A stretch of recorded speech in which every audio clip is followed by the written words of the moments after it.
Okay, so we are so pleased to welcome two amazing authors today just for a chat, Allie Carter and Kate Milford.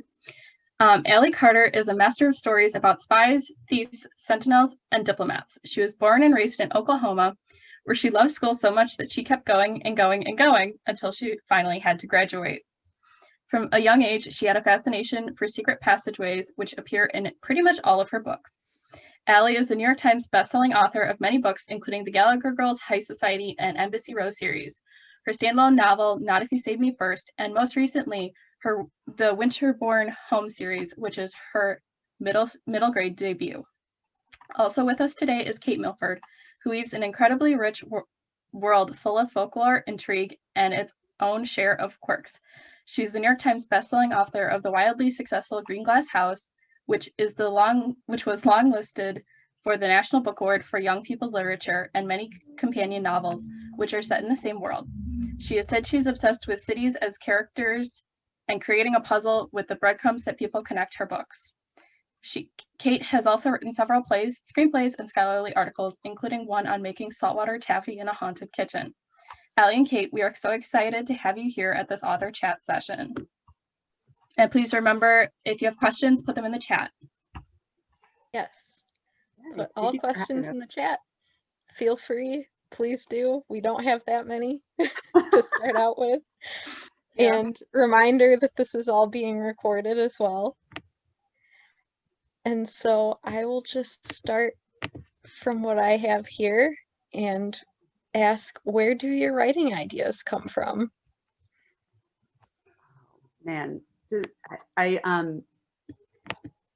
feel like, and I would be very curious. Well, for me, it's kind of like there's this giant box of puzzle pieces that, like, the pieces are scattered, and I'm just sort of like picking up interesting pieces here and there, and then eventually a couple of them start to look like they fit together, and then every once in a while I like take what I've found, like rattle those pieces together and see if a few more will fit, and it sort of pieces itself together that way.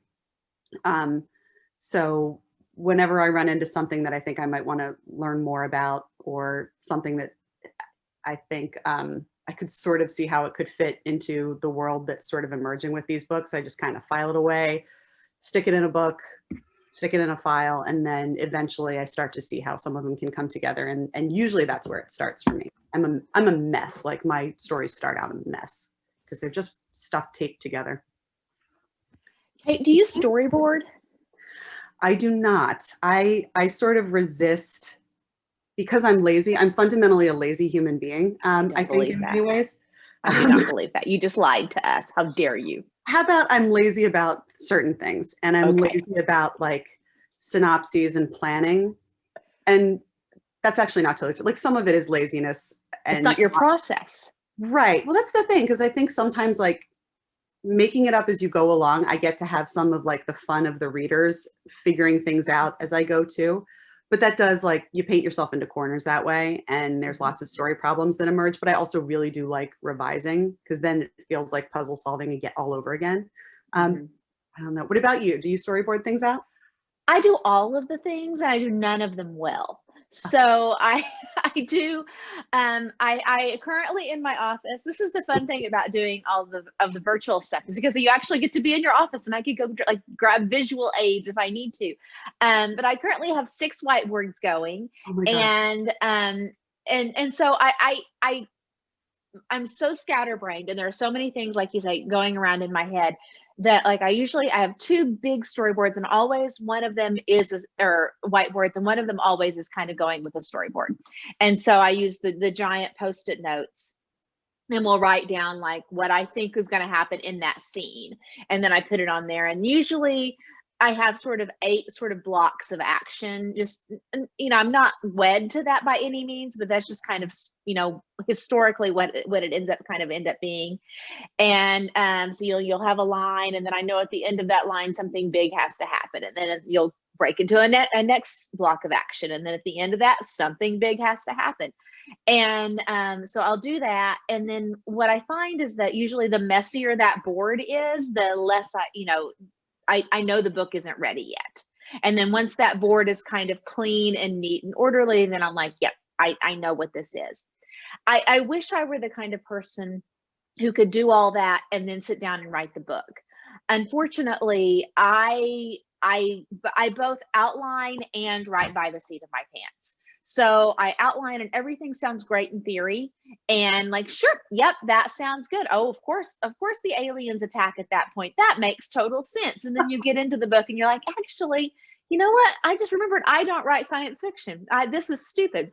And so I am really terrible at this. So maybe not that happening. And so I have all of these things that sound great in theory, and then I don't know if they actually work or not until I sit down and write them. That sounds very familiar to me too, that part. But I'm trying to embrace this whole like new post-pandemic or mid-pandemic or late pandemic mindset of, you know what, I can't control that. I can just control me, and this is my process. And I am so glad that I had the opportunity to write that bad version of the book, because that led me to the place where I can write a better version of the book.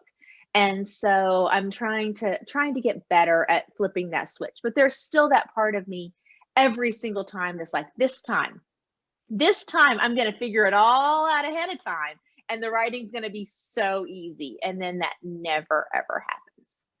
That's I have a couple times for various for various reasons. Obviously, if someone tells me I need to write a synopsis, I'm going to write a synopsis and do the planning.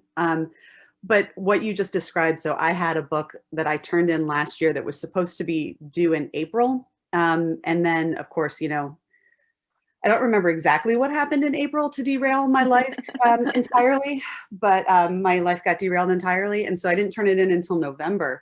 But I had a thing where, like, it was a book that I had come up with let's say the jacket flap copy idea for like 6 years ago. It was like right after Green Glass House, and I was excited about this idea, and I sent it to my editor with like, handful of other things. And for whatever reason, this one was one of the things she picked, but I wasn't going to wind up writing it until like last year. So in the years between the time when I thought I knew just what this story was, vaguely, like Jacket Flappy, I knew what it was. And then I started writing my, expanding it out when I had time to start planning a little bit. And then I sat down to finally write it, and nothing that I thought was going to happen in this book happened in this book. Like, it turned into an entirely different thing. The jacket flap copy is still accurate, but the book that it was describing, totally different. Isn't that amazing when that happens?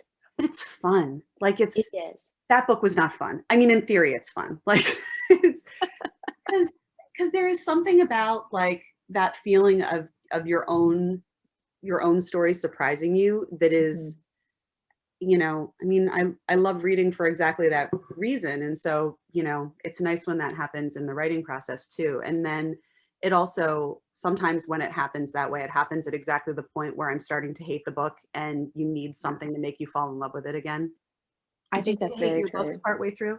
Oh, I hate them almost. I like to say, for me, a lot of times, writing a book is a lot like taking a big trip and getting on, say, like a big red-eye flight. And so, you're in the airport, and you've got your stuff, and you got your like almonds and your bottle of water and your comfy socks and your eye mask. And you're like, I'm going to get on this plane and I'm going to go see the Great Wall of China, or I don't know, something. And you get on, and then it's, about 2 or 3 hours into the flight, you're like, okay, I've had my, like airplane dinner, and I've watched my movie. And then you're like, oh, I've got 10 hours left. and then people start falling asleep and like elbowing you, and you can't get up and go to the bathroom. And you reach the point you're like, why did I do this? I'm never doing this again. Never let me get on another flight, ever, ever, ever. I am so miserable. This is the worst idea ever. And then you eventually get to the part where you look out the window and you're like, and there is the Great Wall of China or the Eiffel Tower or whatever it is that you're seeing. You're like, this is amazing. I'm so glad I came. And so that is pretty much my emotional arc throughout the writing of a book process as well. Yeah, that checks out. Yeah. So pretty much. Yeah. I did do something over Christmas break last year. I sat down, so I had written, you mentioned screenwriting. And so years ago, I had written, just kind of on a lark, a very cheesy Christmas movie. and it I actually love got made. cheesy So it's Christmas gonna movies. be on Netflix this fall, which is wild. Oh, amazing. But so I was about Christmas time last year, I was like, I'm gonna sit down, I'm gonna write another one because it was so much fun to work on. And I had done a very, very, very rough outline, but not much of anything. And I sat down and I wrote the whole thing in like 4 days. And I realized, well, first of all, screenplays are a lot shorter and it's a lot easier to write really fast. But I realized it's because I didn't know all the details. And so I personally wanted to get to the end of the movie to find out what happened. And so I was like, maybe I need to go back and do that with my book process again, just right by the seat of my pants, just so that I would be interested and I would be engaged and I would want to race to the end to find out what happens. But I don't know if I'll do that or not. Well, first of all, I want to know what the name of the movie is so that I can look for it, because cheesy Christmas movies are my favorite. It's called A Castle for Christmas. It stars Brooke Shields and Carrie Elwes. And it's about a romance author who who goes to Scotland and tries to buy a castle from a duke. And I mean, what's not to love about that? Amazing. So one of the things that I think, so what you just described, that joy of like figuring things out as you go, I feel like one of the things that can get in the way of that is this thing that we are very fortunate to have, which is deadlines and books like under contract. Yeah. But that is one of the things where I think that sometimes a lot of writers who are young writers who are, wondering about, how you go about starting a book or when they should start. I'm thinking particularly students here and maybe some folks who are in the audience. I think sometimes think that they do have to know where a story is going before they really dive in. And I think what you just described is this perfect example of why it's really important to give yourself the space, if you can, to like just have the joy of sitting down to write and throwing some characters together or figuring things out, and that you might get stuck, but that's just part of it. And the joy of figuring things out is, having those moments and then being surprised by, what they are. Have you ever had one of those moments where like you started to describe with the alien thing, but was that an imaginary example or was that a real? That was an imaginary example. Okay. Yeah. Have you ever had one of those experiences where you get to the middle of something, whether even if you've planned it and all of a sudden you realize it needs to be something totally different? Oh yeah, absolutely. I mean, I remember probably the classic example that my friends and I refer back to all the time is in the second Gallagher Girls book, which was the book that almost killed me. And because I still had my day job and it was just like the perfect storm of sequels, which are just, the worst things ever and the hardest things in the world to write, if you ask me, and everything. And so I had written a whole draft of the book where there was this like creepy girl who lived in the walls of the school and like in the secret passageways in the school. And like the only person who she would come out and talk to was the heroine. And like she had lived in the walls for so long that she was like ghostly pale because she hadn't like seen sun in years and stuff. And I remember my editor sitting me down and being like, so the unnaturally pale girl who lives in the walls, like maybe that's I'm like, isn't she great? My editor's like, is she great? Or maybe that's just a little bit creepy. And I'm like, she's like, no, but my heroine is the only person she talks to. She's like, again, is that maybe a little bit creepy? And so, but in theory, it sounded so good to me. And I have no idea what I thought I was getting out of that character and that subplot, because made no difference whatsoever in the end. But again, just the kind of thing that sounded great in theory. So many things sound great in theory. Like that does sound amazing when you're describing it. Yeah. And then you realize that, oh yeah, I can take that entire thing out, and this whole, it's kind of like a house of cards. If you can take a character out, if you can take a subplot out, if you can take something out and the whole thing stands, then that's usually a pretty good sign you don't need it. Yeah. So that's just free advice there. That's good advice. That kind of brings us into the next question anyway. We have someone that wants to know what kind of advice you would give to someone who's starting the first book that they've ever written. So First of all, congratulations. That's Yes. like, and I mean, I think the first thing is sort of what I was sort of getting at before, like allow yourself room to just have fun with it and not feel like it has to be like any particular thing. You don't have to know where you're going unless you want to, in which case you can, like, but for the first book, you're figuring out your process. And I think it's important to give yourself space to just have fun with the writing and figure out the things that work for you. And you will also find out many things that don't work for you. And that's okay. Also, your process is going to change.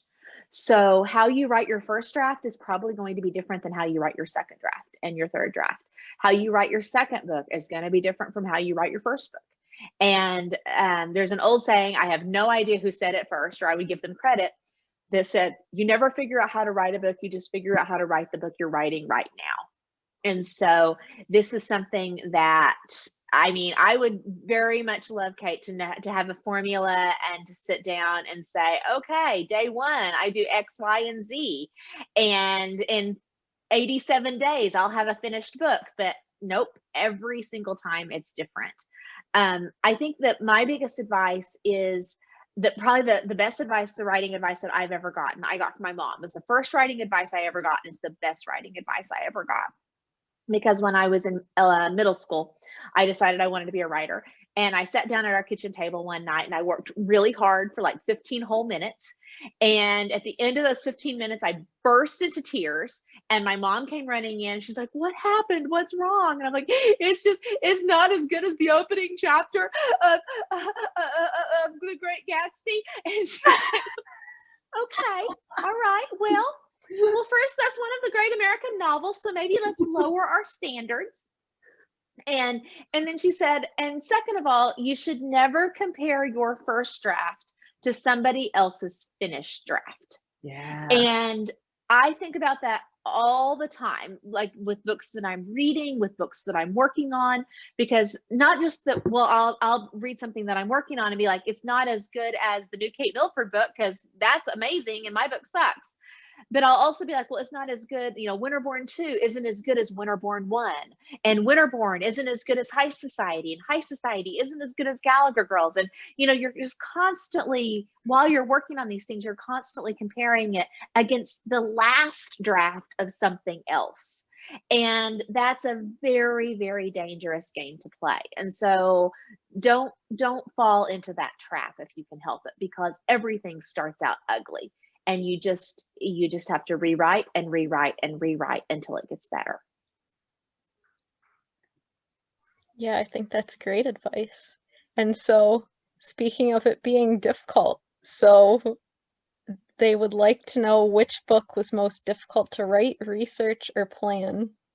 Oh.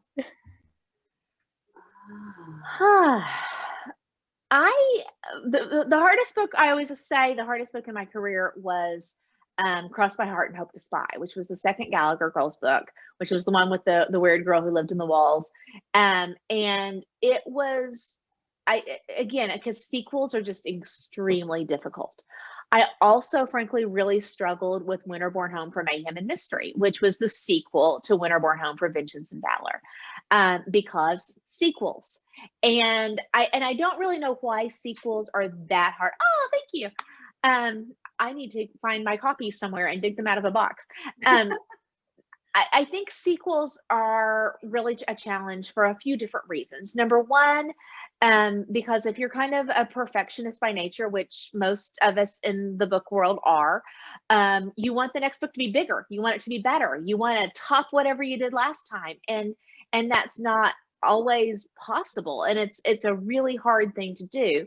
The other thing is that you've already introduced the characters, your first instinct, you've already done it. So this is a great way to meet April in the game. Well, we've done that.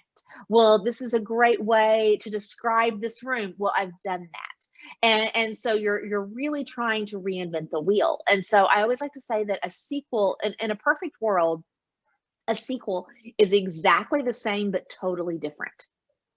And it's a very, very, very hard needle to thread. So With Winterborn Home for Mayhem and Mystery, I knew I wanted it to, you know, the characters to go deeper and us to find out more about my heroine's backstory. And I think as a general rule in sequels and series, with every book, the world gets bigger. So we go someplace we haven't gone before, we meet somebody we haven't met before.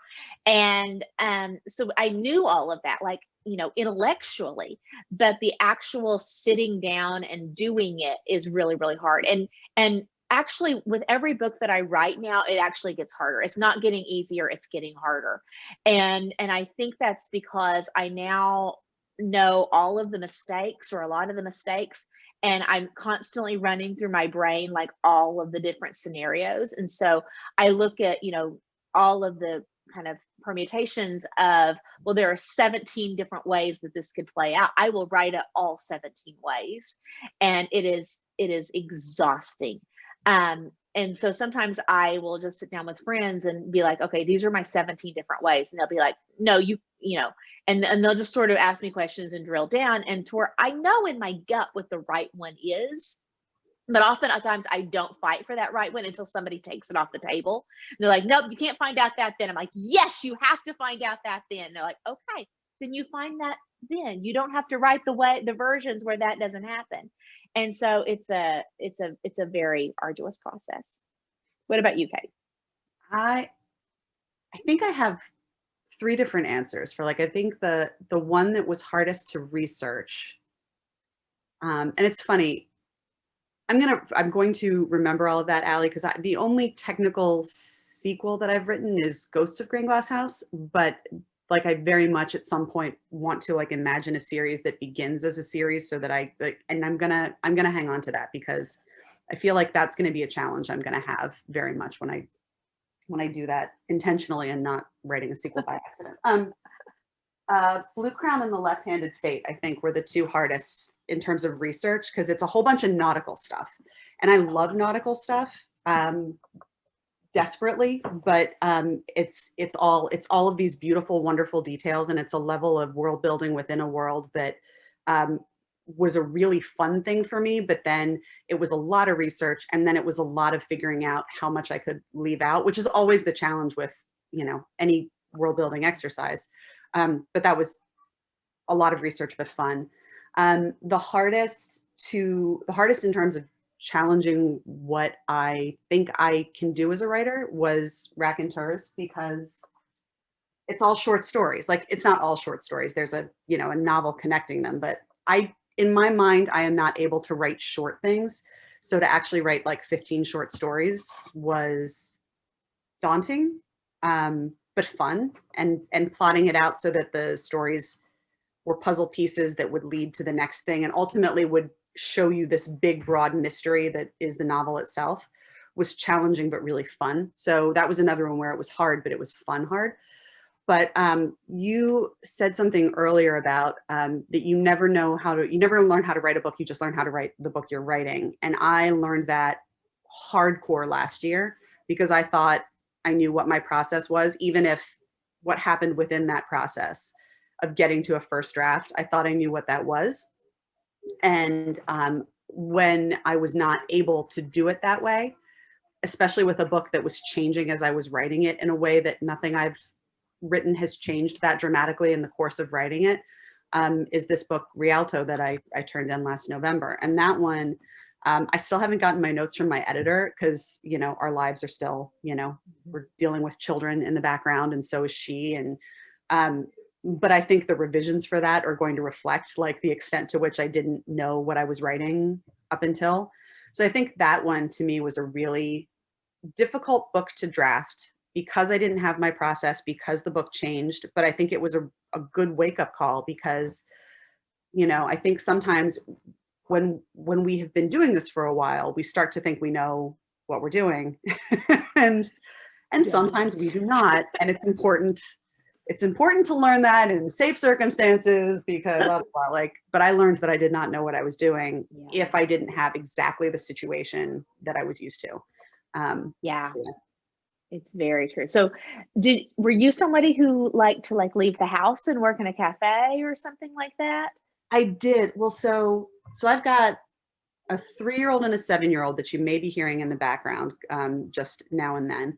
And so, yeah, I typically would, I have an office. This is not my office because my office gets patchy internet. So I have an office, but it's in, you know, same place. And it's also, yeah, I was not able to do it. So I would typically leave the house so that I could get away from, you know, everything, life, all these things. So that stopped. But also I've been very fortunate that, you know, we have a sitter who can help make this my full-time job. And, you know, for much of COVID time, we were not able to, you know, obviously we weren't going to ask our sitter to keep coming. So then it was like, how do I do what I did back when I did have a full-time job that I was working around? Like, how do I find the energy to do those words the way that I did? And like, I know I did this before. I did this for years, but I also didn't have kids then. So, you know, it's just all of these different sort of recalibrations of, you know, how to get work done. And I went from, you know, trying to get 3,000 words done every day, which for those who are watching, if you have not done that calculation, that's like 10 pages double spaced. Like, and that's what I would try and get done. Didn't have to be good 10 pages, but, you know, the story was moving forward, to like struggling to get 1,000 words, which is still a lot of words, but it's like, this is what I need to get done if I'm going to turn this in. So yeah, it was a whole hot mess. Like, I don't know. And there's something about writing too that I'll notice when I turn something in that I'll be like just free for like a day or two, and I'll be like, wait, it's because I'm not working for a day or two, but I'm like, I didn't work 2 days last week, but I didn't feel this way. And then I realize it's because there's always, it's like having an app open on your phone that's running in the background that's draining battery. And I think books are constantly doing that. And so there is a part of your brain, even when you're taking a shower or washing dishes or folding laundry or playing with your kids or taking a walk or whatever, that's working on that book. Yeah. And I think that what happened with the pandemic was that was just a separate app that was constantly running in the back of our brains doing the same thing. And so we just ran out of space, I think is what happened to a lot of us. Very, very true. And that's one of those things too, that like, it's, you got to be able to let yourself off the hook and have those 2 days where you don't work. But it can be hard because that's a perfect metaphor because it doesn't shut off even when it's when you'd like it to. That's actually not my metaphor. That was a woman my sister works with. My sister's a lawyer. And so their firm actually for a while, and I don't know if they still did this, but they actually employed a personal assistant for all the female attorneys at the firm. And the reason why it was this app analogy, they were like, you guys don't understand that while you're working on the big brief, I'm working on the big brief and outlining when my kids are going to get picked up and who's going to take the laundry in to get it, you know, and who's going to be there to let the cable guy in and all this kind of stuff. And they're like, if we could take that off of our plates, imagine what else we could accomplish. And so I think about the app a lot. And I don't really realize it until I've turned a project in and I walk downstairs and I'm like, what I feel free, like I could float away. So yeah. That makes that makes a lot of sense, I think. Yeah. So we also have a question about how you guys set up the scene or the environment of your books. In terms of like the world that they're in and the whole general setting kind of thing? Yeah, I think so. I think that's another thing. Would you agree, Allie, that sort of like very much depends on the book and very much depends on, and something like where a series or connected books, if you've created the world and you've got the world sort of running, you know, that's a whole different thing than if you are stepping into a new setting or a new genre or something like that, where you've got to do that stuff from the ground up. I've been very fortunate because my book's fortunate. It's a mixed blessing, but like the books that I've written so far share a world. So a whole lot of the mythology and the folklore, the books that they're reading, the streets that they're on, the maps that I have in my head for these places exists already. So stepping into that is a little bit different than, say, you know, the draft I just turned in earlier this week, which is a totally different world and a totally different kind of storytelling. So that required a different entry into the thing. Yeah, I think it really depends. Allie, so when you started Winterborn Home, because that was both a different world and a different age range too, like a different target audience, like how did that differ from your YA novels? I like to joke and kind of not joke that the big difference for me in writing middle grade and writing YA is that middle grade has less kissing and more fart jokes. And it's not entirely true, but it's not entirely wrong either, because you don't really have a lot of romantic subplots for 12-year-olds, obviously, and you do kind of have that sort of younger humor, and things can just be a little more whimsical.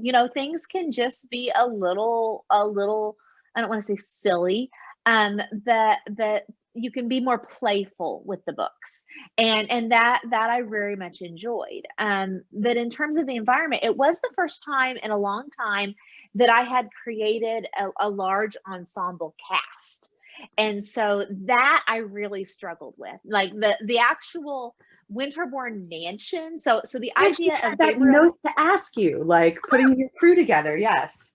Yes. So the idea was, so the premise is, it's Batman meets Annie. So it's vigilante guy, or a billionaire whose entire family died when he was 10. He disappeared at the age of 21, like just poof, fell off the face of the earth. Nobody has seen him. He's about to be declared legally dead. Everybody assumes he's dead. And they've turned Winterborn House, so his ancestral home, this big kind of Gothic mansion on the side of a cliff in like Maine or someplace, they've turned it into an orphanage. And so April is the girl who has no idea where her mother is, who her father is, no idea anything except that her mom left her at a fire station when she was 2 years old with a note that said, "This is my baby April and I'm coming back for her," and a key. And her mom, and April knows her mom is coming back because nobody walks away from a key to a treasure chest. And so April's like, "I've got this key. I'm going to find what it opens and I'm going to find my mom." And then she goes to live at the orphanage in Winterborn House. And she realizes that the key has something to do with Winterborn House. The key has the Winterborn family crest on it. And so she's like, okay, this key opens something in this house, and that's how I find my mother. But what she doesn't find is her mother. She doesn't find her mother. She finds Gabriel Winterborn, who isn't dead, who's alive and well and living in the basement, and he is back for vengeance on the people who killed his parents. And so the idea of Winterborn House really was very, very much in the origin of the story for me. Like, okay, it's like, it's a little bit Wayne Manor, it's a little bit Hogwarts, it's a little bit, orphanage. And so, I knew it would be like this big kind of dark and stormy night kind of place. Like there's going to be stained glass windows, and there's going to be lightning, and there's going to be storms, and there's going to be steep cliffs that go down to a rocky shore. And so that environment was always very, very real to me. But what I struggled with was the cast. And so April was always right there. She was very real to me. I knew April from the get-go. Gabriel, the adult character, I knew from the get-go. But then who else? Because it can't just be a one-girl orphanage. And so I had to try to figure out who these other kids were and what their personalities were. And also, ultimately all of my books end up kind of becoming like a heist story, like assembling the crew. And so you're going to have like the hacker, and you're going to have the person who's the muscle, and you're going to have the person who's good at other things. And so I had to kind of figure out what boxes they were going to fall, not only skill set wise, but also personality wise. And so, for example, there's a character named Colin, whose mother was a con artist, who brought Colin to Winterborn House years ago to try to pass him off as Gabriel Winterborn's long lost son. And then that didn't work. And the mom was like, "Oh, well, it was worth a try," and just left and walked off and left Colin there. And so Colin's my little tiny British con artist. And nothing in the book really worked until Colin showed up. And I don't know why that was. I think it's because there are just some people who are just plot stirrers. Yep. And so, a scene never gets too stagnant if Colin is in the scene. And it would, you have some characters who are like, well, I guess things aren't going to work out for us. And Colin's the guy who's like, or we get,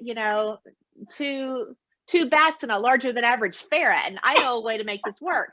And so it's interesting. That's just one of the pieces of sort of, it's not environment necessarily, but that's sort of how you assemble the pieces of a world and of a story. How do you assemble your crews, Kate?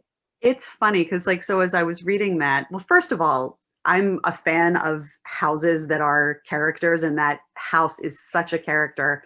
And it's funny because I kept trying to figure out why I was pulling some John Bellairs vibes off of this book too. And because there's nothing it's not, there's not anything supernatural that's happening. So I feel like you can't have John Bellairs and but if John Bellairs with that big old house, like the house with a clock in its walls, that's where I was also the name Winterbourne. I finally figured it out. It was those two things, but it's that house that has this secret in it.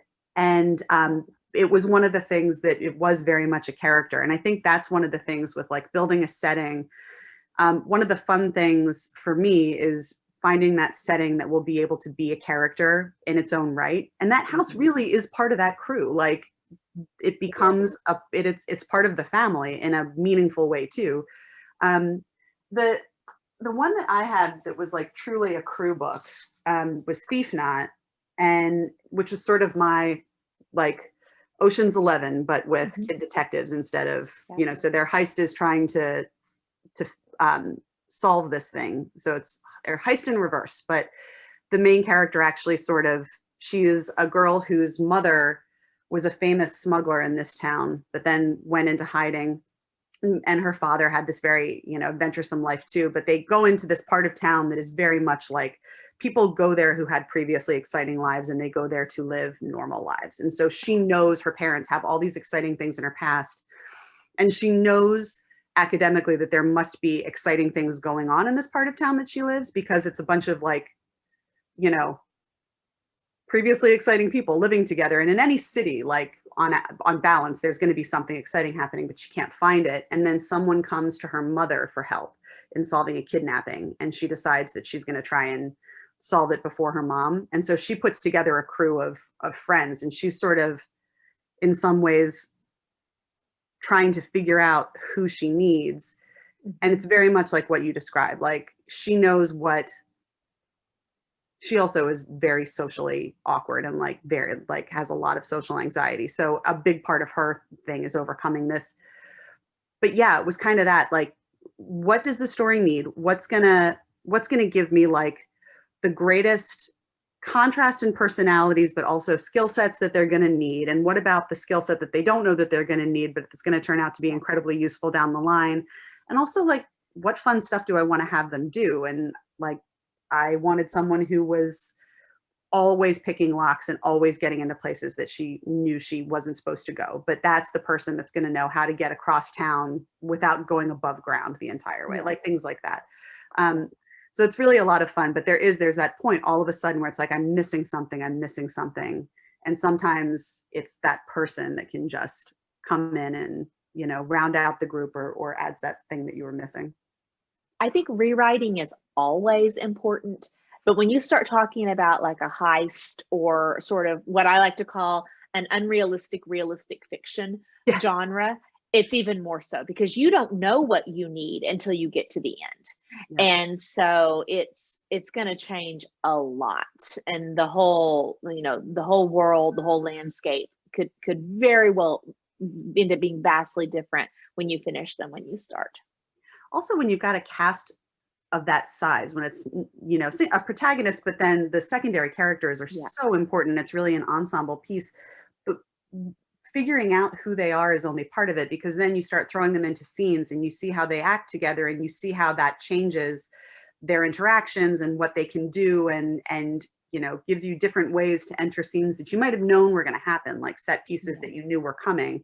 But who's in that cast and how they riff off of each other can change what you thought you were doing too, in really exciting and interesting ways.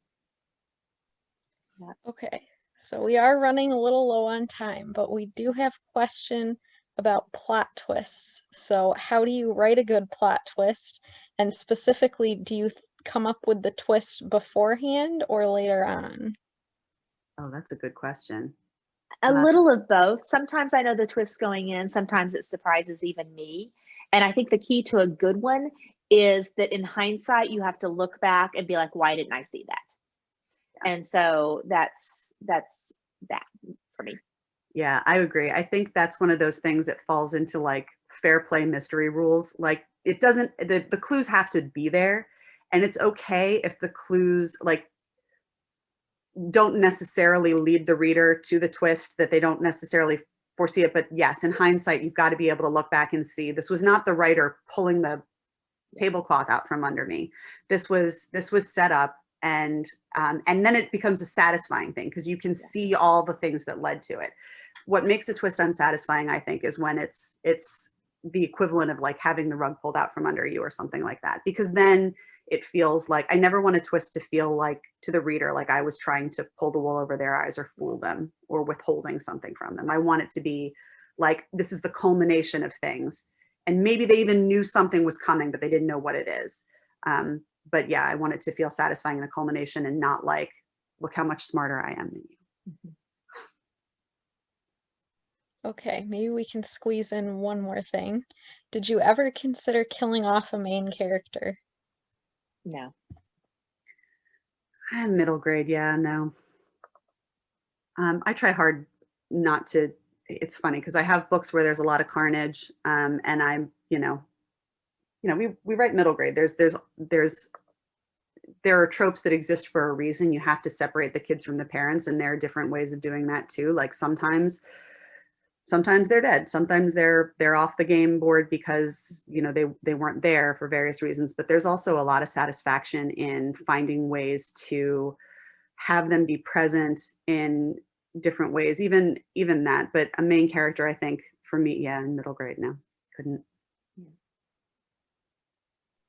Okay, so we're out of time. This is So thank you. Questions. Thank you guys. Thank you everyone for the questions. I'll go through in the chat and answer some of the questions I see over here. So thank you guys, everybody, for joining us today. Haley, I want to tell you just a quick little funny story. I was a middle school librarian several years ago. I'm in high school now, but I had a book fair one time, and the 7th grade boy, Tyler, but I tell you I love you, but then I have to kill you just because of the cover. The plaid skirt and the legs, but then he did read it and enjoy it. So oh, that's great. Oh, those book fairs. Yeah. Oh man.